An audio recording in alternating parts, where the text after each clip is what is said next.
Welcome back to the Rhode Show. This morning in the buzz. All right, so as we continue to recover from Irene in Rhode Island, there are thousands of people without power in the Ocean State. And now Governor Lincoln Chafee says the main concern is to get the power back on. But what about all the damage? Just exactly how bad was it statewide? Well, yesterday, Chafee took an hour-long tour of the state by helicopter to assess the situation. And during a news conference following that tour, this is very interesting. Our Eyewitness News reporter, Walt Buteau, asked the governor straight out, is he planning to seek a federal disaster declaration? And here's what happened. Governor, I would like your opinion. Do you see the possibility of a disaster declaration?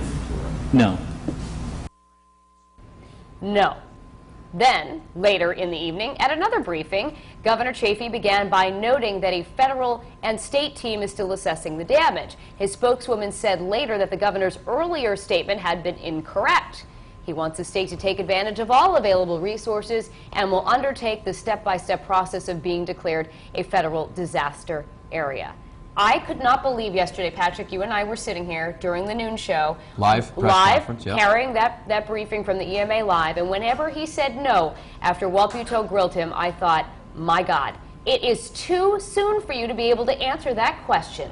Yes or no? And the thing is, why would you even answer? I feel like you don't have enough information. You really can't make a solid decision. Why even say anything? Why not admit, at this time, you know, we can't give a decision, or we're not sure, we have to assess more? Why would you just flat out no? And that's all he said. We didn't cut him off. Patrick, you're breathing heavy. What are you thinking? This is the part of the show where I give my opinion, right? Yeah. Yes. And I'm not a journalist? Right. All right.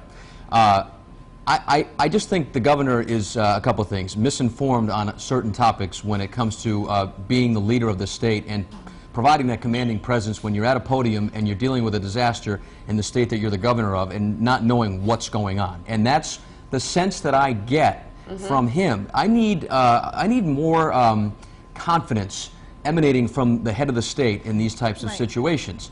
If you don't know the answer, don't answer the question. And when you're asked a question, every single time he was asked a question in any of these press conferences over the last 48 hours, he turns and looks for somebody else to answer the question. He was backing away from the podium. He seemed timid and, like you said, not confident at all. And when we are experiencing something, we as, you know, the state is experiencing a natural disaster like this, you need someone up there with a solid presence who is going to say, you know, this is how we're going to handle it, at least exude some sort of confidence. Well, I found it very, very hard to watch. And again, all due respect to Governor Chafee, yes, it was very, very hard to watch him yesterday because we're all watching the day after to finally get some maybe answers about when will we see our power come back? Where are the areas hardest hit? Where are the areas that are going to get sort of the first, what's the word I'm looking for? First response? Yeah, the first response, and what is the priority here? Got no sense of that yesterday. And if the other thing is, if you do feel uncomfortable, maybe you don't have all the answers, at least, you know, deliver your statement and let somebody else take over the podium instead of just standing there like, I don't know where to go. That's fine, but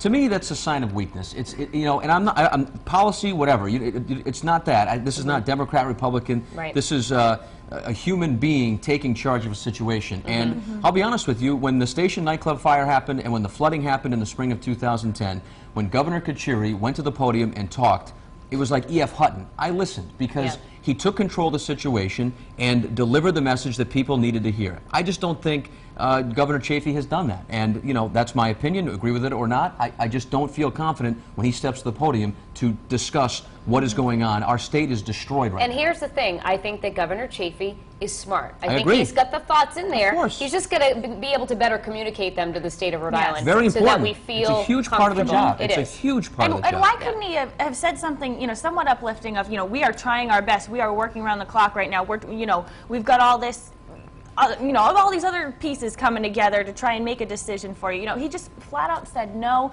and I felt like that was almost, you know, a cop-out in a way. You got to wonder if the answer really is no. I mean, maybe it was there. He knew it was going to be no. We were talking about this earlier, and he just said it. Obviously not, because he changed it.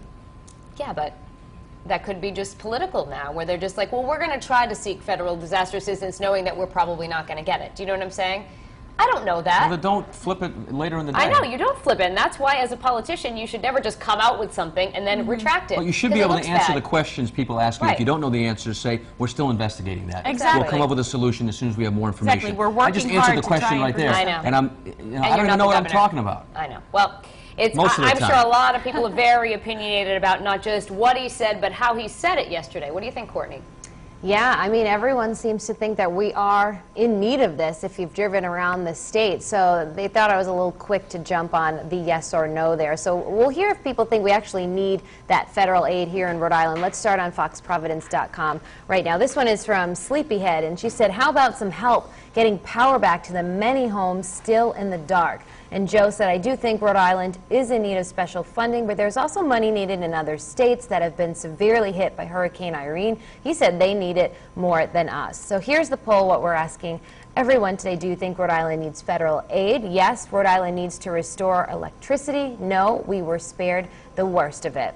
Got a couple of comments on the Roadshow Facebook page today, and everyone seems to think we do need some help. Amanda Marie said if there is enough damage, then yes, they should get some aid. Diana Ferreira said if it follows the guidelines to qualify for funding, then of course. She said, I heard they were hit harder than us in Massachusetts. And Kevin Oliver says, yeah, I don't have a problem with Chafee asking for federal funding for this storm. He said there's a ton of cleaning up of trees and lines. But Kat Lang said she doesn't think the damage is that bad here. So we'll see what you all think in the poll. As usual, there's 2 answers today, so we'll see what the majority gets, and we'll have that at the end of the show.